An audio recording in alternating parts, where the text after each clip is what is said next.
কখনো দিনভর বিদ্যুৎহীন, কখনো লো ভোল্টেজ। কুলতলিতে বিদ্যুতের জোড়া সমস্যায় নাজেহাল দুই গ্রাম পঞ্চায়েতের বাসিন্দারা।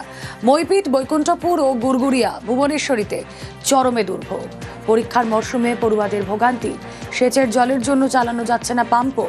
ক্ষতির মুখে পড়ছেন কৃষকরাও। কারেন্টের প্রচুর সমস্যা। সারাদিন তো এমনি লোডশেডিং, তারপরে আবার লো ভোল্টেজ। এখন পরীক্ষার সময় ছেলেমেয়েরা পড়তে পারছে না, ল্যাম্প জ্বালিয়ে পড়তে হচ্ছে। এরকম 2 মাস 2.5 মাস হয়ে গেছে। ইলেকট্রিক অফিসকে জানাননি? জানিয়েছি বহুবার, উত্তর হ্যাঁ আমরা করে দেবো, কিন্তু তারা কেউ আসে না এখানে। এখানে কারেন্ট থাকে না এবং কারেন্ট থাকলেও ভোল্টেজ থাকে না, তার জন্য ল্যাম্প জ্বালিয়ে পড়তে হয়। অনেকটাই অসুবিধা হচ্ছে, যেহেতু কারেন্ট আছে কিন্তু ভোল্টেজ নেই আমাদের এখানে। মাধ্যমিকের আগে থেকে এরকম হচ্ছে। অর্পণ প্রতিনিধি রয়েছেন সঙ্গে। অর্পণ, দিনভর বিদ্যুৎহীন, লো ভোল্টেজ, এভাবে পড়াশোনা করবেন কি করে?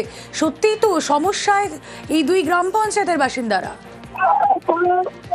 দেখো, সমস্যা রয়েছে কুলতলি বিধানসভা কেন্দ্রের এই ভুবনেশ্বরী গ্রাম পঞ্চায়েত এবং বৈকুণ্ঠপুর গ্রাম পঞ্চায়েতের বিভিন্ন এলাকায় যারা প্রায় 18,000 মানুষ সেখানে বাস করেন। প্রত্যেকেই কিন্তু এই সমস্যা লো ভোল্টেজের জন্য সেখানে যেমন যারা মাধ্যমিক পরীক্ষা দিয়েছেন তাদের যেরকম সমস্যা হয়েছে এবং উচ্চ মাধ্যমিক চলছে, তুমি জানবে উচ্চ মাধ্যমিক পরীক্ষা যারা দিচ্ছেন কেউ বাতি জ্বালিয়ে কিংবা ল্যাম্প জ্বালিয়ে তারা পড়াশোনা করতে হচ্ছে এবং তাদের যে অভিযোগ দীর্ঘদিন ধরে এই সমস্যায় তারা মধ্যে রয়েছেন। বিভিন্ন দপ্তরে জানিয়েও কিন্তু কোনো রকম লাভ হয়নি এবং এর পাশাপাশি তুমি জানবে কুলতলিতে সবজির ভান্ডার, সেই সবজি এবং ধান চাষের জন্য যে পাম্প চালানো হয় সেই পাম্পও কিন্তু চালানো সম্ভব হচ্ছে না, কারণ অধিকাংশ সময় বিদ্যুৎ থাকছে না এবং বিদ্যুৎ থাকলেও সেটি লো ভোল্টেজ, যার কারণে মোটর চালানো সম্ভব হচ্ছে না।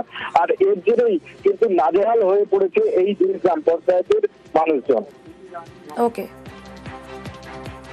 ব্যাপারটা আমাদের জানা। মইপিট কোস্টালে ওখানে কারেন্টের খুব প্রবলেম, সেটাও জানি। মাধ্যমিকের পড়াশোনার জন্য খুব ডিস্টার্ব হচ্ছে, তাও জানি। প্রচুরভাবে চেষ্টা করছি যাতে বিদ্যুতের ঘাটতিটা পূরণ করা যায়। যতক্ষণ পর্যন্ত না সাবস্টেশনটা কমপ্লিট না হবে, অবশ্য জায়গা এখন হ্যান্ডওভার হয়নি। জায়গাটা হ্যান্ডওভার হয়ে গেলেই খুব শীঘ্রই দ্রুত কাজের গতিটা বাড়বে এবং সমস্যাটা সমাধান হবে।